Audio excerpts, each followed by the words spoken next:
Good morning, it's Linda here. Usually I get straight into the sewing tutorial, but this time I will take you along my day here in the studio. I don't think you're very interested what I'm doing outside the studio. Also, I often get asked how do I come up with the designs for our sewing patterns. I will show you today my thinking process that went into this dress. Spoiler alert, it's not as artistic as you might think. Usually I make the designs from a very practical point of view. Plus, I am very excited to announce that for this video I have partnered up with the House of Textiles. It's a Mumbai-based fabric online store.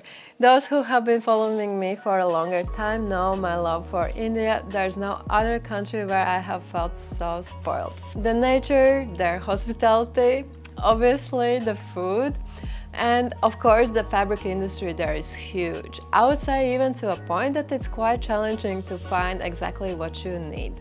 That's why I like the House of Textiles.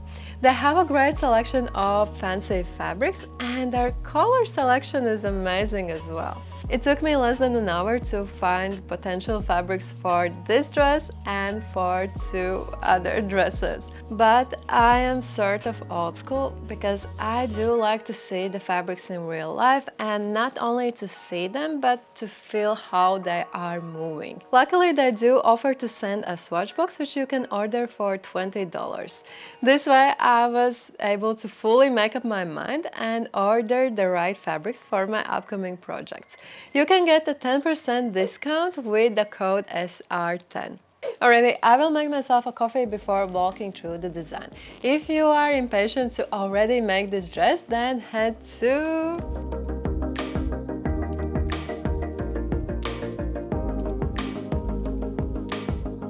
I have noticed that one of the trends this summer are these contrast maxi dresses. Usually the top is strapless, there is a lowered waistline, and the skirt is made of another fabric. I am very cautious with trends because they go faster than they come. But once I saw Tamara Kalinitz wearing this dress, I felt like, I can see myself wearing this dress even when this trend will be long gone.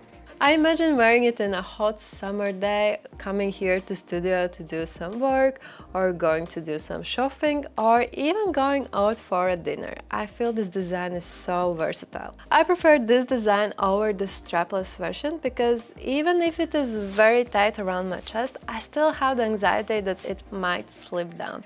Also, I have talked with some of you that you prefer to wear a high support bra, and in that case the strapless dresses are quite a headache. My plan is to make the upper part out of knit jersey fabric so it would be fitted. And from sewing point of view, it is much easier to sew tight fitted garments out of knit fabrics. If you are making a tight fitted dress or a top out of woven fabric, then you might need to do some pattern alterations so it would fit your very specific shape. Plus, you certainly would need to add a zipper or some sort of other closure. The lower part might be any woven fabric, lightweight to medium weight. I'm going to make the top part double layered in case if your skirt fabric is quite heavy, then the top part will be more stable, it will be more firm, and it will not stretch out because of the heavy skirt. In case if you have a very light skirt fabric and quite a heavy fabric for the top, you might as well do binding around the neckline and the armholes. What would you think about the idea that this dress could be worn in 2 ways? That would give even more versatility to this design. At the front there is a V-neck and at the back there is a boat neck. In case if you are in a mood for a more modest neckline, you might simply turn the dress around and wear the boat neck at the front and have the V-neck at the back. I know that some of you will not like this, but I do plan to make the skirt part with the lowered waistline. Honestly, most of my clothes, even trousers, I wear at my actual waist. When I saw this style, this lowered waistline felt refreshing to me. I guess I just want to try something new. In case if you don't like this lowered waistline, it is very easy to modify the pattern so the skirt would start at your actual waistline, not lower. I will show you how later in this video. For the skirt part, I will add some gathering to give it more texture, and also it will be more comfortable to walk in this skirt. But I don't want to make this skirt too voluminous because I want this dress to still be somewhat casual. And pockets. We can easily add pockets at the side seams. For the upper part, I chose this Luna knit fabric. It has this sort of a rib knit texture. There's also a tiny silver color thread that gives a very supple, shine, glittery effect. You can use any other jersey knit fabrics that has at least 50% of stretch. For the skirt part, I chose this Elenia fabric. I really like this crinkle texture. You can use any other woven fabric as long as it's not too heavy. Just in case, the House of Textiles, they are adding new fabrics every week, so this definitely isn't the only combination you could find there. For this specific style, I would recommend to use a fabric that doesn't drape too much. In other words, it holds the shape quite well. That way you could replicate this silhouette of a tight-fitted top and a fluffier skirt. However, if you don't mind that this dress has a more straight silhouette and you would like the skirt to be more flowy, feel free to use a fabric that drapes well. It will also look beautiful. You will also need matching threads both for the top and the skirt if they are in different colors, and an elastic band to gather the skirt. It should be 5 to 7 millimeters wide. The pattern is already prepared. You can get it in our Etsy or online store. The links are down in the description. There are two print files, one which you can print as A0 size, most likely at a copy shop, and the other one is in US letter and A4 format, and that one you can print with any regular printer. If you don't know how to print out and assemble our patterns, I have linked down a video tutorial how to do it. I made a bit of an investment last summer, so I do have the chance to print patterns in A0. It does save time, especially because this is serious business, but I might be one of the rare people who actually enjoys to assemble A4 sized patterns. I think it's like a very easy puzzle game. The pattern is freshly cooked. There are only 4 details to cut out.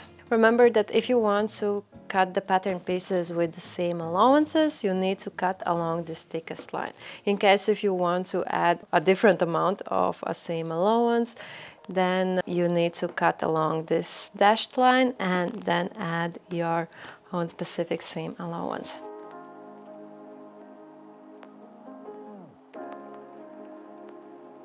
There are only 4 pattern details. The skirt panel is the same for the front and back panel. That's why you will need to cut it twice on fold.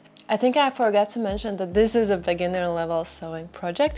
I would say that the most difficult part are the pockets. Don't worry, that's why I'm making this video tutorial to guide you through. But in case if you don't feel like you are ready for pockets yet, or you are in a rush, then feel free to ditch this pocket detail, and simply when making the skirt, just stitch the side seams from the waist to the hem and absolutely ignore the pockets.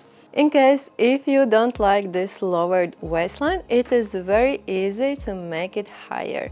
First thing that you need to do is to trim off the seam allowance here for the skirt panel and here at the lower edge for the top. Do it for the front panel and also for the back panel.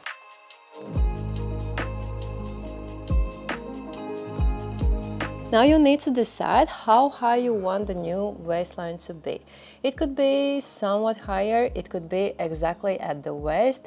You can even make an empire style waistline somewhere here below the chest. It is totally up to you. I will draw the new waistline here exactly at the waist. The waist is the narrowest part of this top. Draw the new waistline on the back panel as well. It has to be at the exact same height.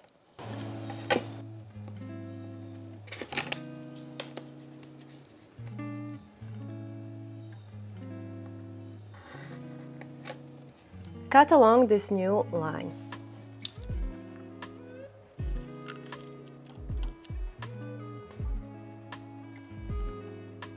These two panels actually should be the same, they're just mirrored.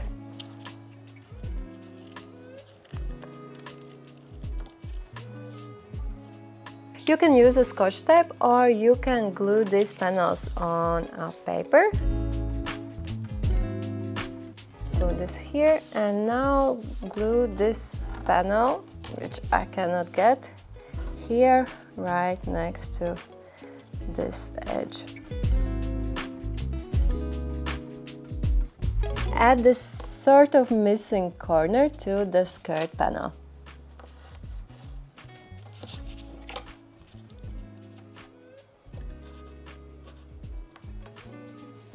This is the new skirt panel that will be used for both front and back panels. This panel isn't necessary anymore. Remember to add seam allowances here, here and here. By the way, if you want the skirt part to be more gathered and more voluminous, you can easily add more fabric by adding sort of a rectangle here at this side. By how much, it is up to you. It can be a tiny bit, you can add a lot if you want some really fluffy skirt.